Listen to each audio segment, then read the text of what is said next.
Hello, welcome back to Raising Arrows Mama. My name is Heather, and today I thought I'd share a quick peek, I guess you would call it, into my high schooler, 10th grade to be exact, homeschool curriculum choices for the year.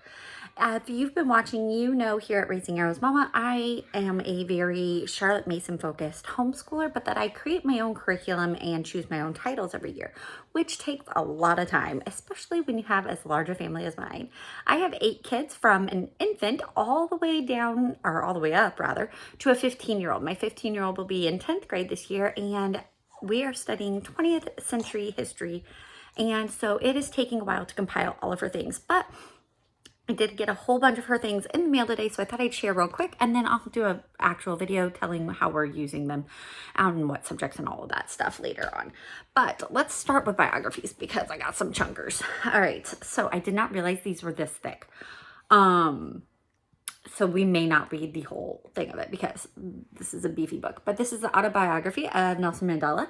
All of my kids will be reading about Nelson Mandela next year. Also, all of my kids are reading a biography about Bonhoeffer. This one is a lot beefier than I thought it would be.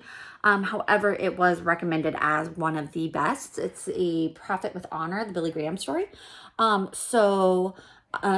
We may not read all of it. Probably won't. But I'm going to have her read portions of this. So that means I've got to read it.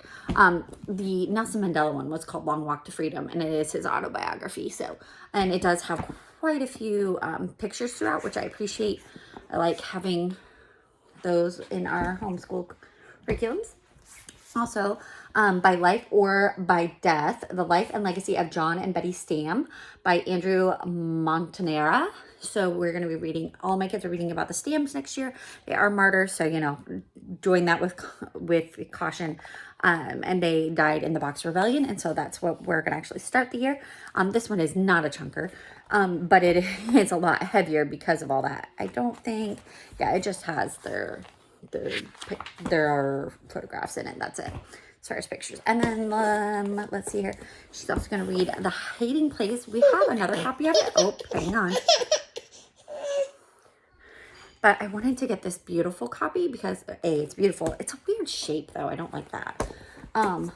It's going to be awkward to read. But it has in it, let's see if I can get this while holding this. It has like these little pictures and like pictures of artifacts, not just like random pictures. So like here we have an actual photograph of the 10 booms and things like that. So I thought that would be good. And so she's going to read that. She has read other biographies about Corrie ten Boom, like the YWAM, Trailblazers, and then she's seen the Torchlighter video. So she's not totally new, but it's her first time reading The Hiding Place. So I'm excited to do that one with her. And then Redemption at Hacksaw Ridge about Desmond Doss is another biography that she'll be reading. And again, this one's not super thick. This is a republication of the original biography that came out about him. I think it was called like The Unlikeliest Hero or something like that. And so they actually, after the movie and documentary, they decided to revamp it, republish it to verify. Like, if you read the author's note at the beginning, they went through and they re-verified as much as could possibly be verified to make sure things were factual. And so I'm excited to include that in her curriculum. Then other thing, oh wait, I do have one more biography. It's by Walter Isaacson, which is a new author to me. But he is highly recommended, very good. And this is called The Codebreaker. I am working on listening through the original. This is the Young Reader's Guide. And this is about, what's her name? I forget what her name is. But it's like the person who figured out the DNA structure and created CRISPR, or helped create CRISPR, I think. And so my daughter's very into health and things like that, like health fields. And so I thought she would find this very interesting. Her biographies, her science studies this year are chemistry, which I'll share in a minute. And so her science biographies and her other readings in science, I try to make not about chemistry. So that way she's kind of getting the whole field. And so she'll start out with this, she'll start out with this one. Yeah, Jennifer Duodna? I'm not sure how to say her name. But she helped with the understanding genetics. Let's see here. Then let's go ahead and do chemistry. I went ahead and purchased the books for Sabbath Mood this year. Sometimes I buy them and print them. Sometimes I buy the books. It just kind of depends how much time and how my printer's doing. We have not done chemistry for high school, obviously. It has 3 components. So we do 3 12-week terms, and it has a lab focus, and 2 of the labs, you can buy their stuff, and it's about $150 to $200 for each component of the labs.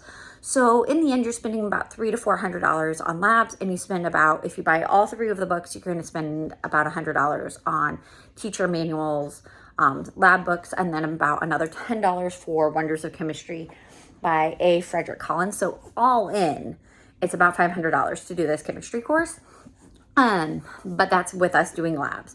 If you're not going to do labs, I don't recommend buying this curriculum, because she does walk you through it. And the only other thing in here that you would be doing is reading Wonders of Chemistry, which you could just read that and that would count too.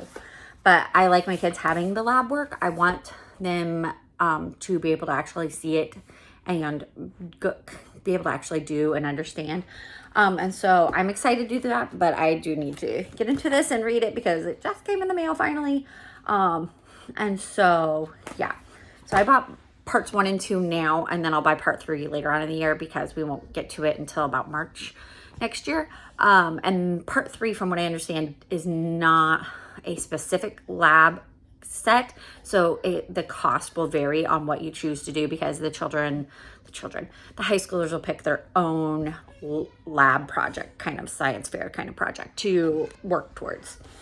And then I've got 2 more books here. I've got the Everything Government, American Government book that I'll be doing with her, as well as finishing up Whatever Happened to Justice. And so I actually really don't know anything about this book. I just have seen it recommended. I think it was on Amblesides also.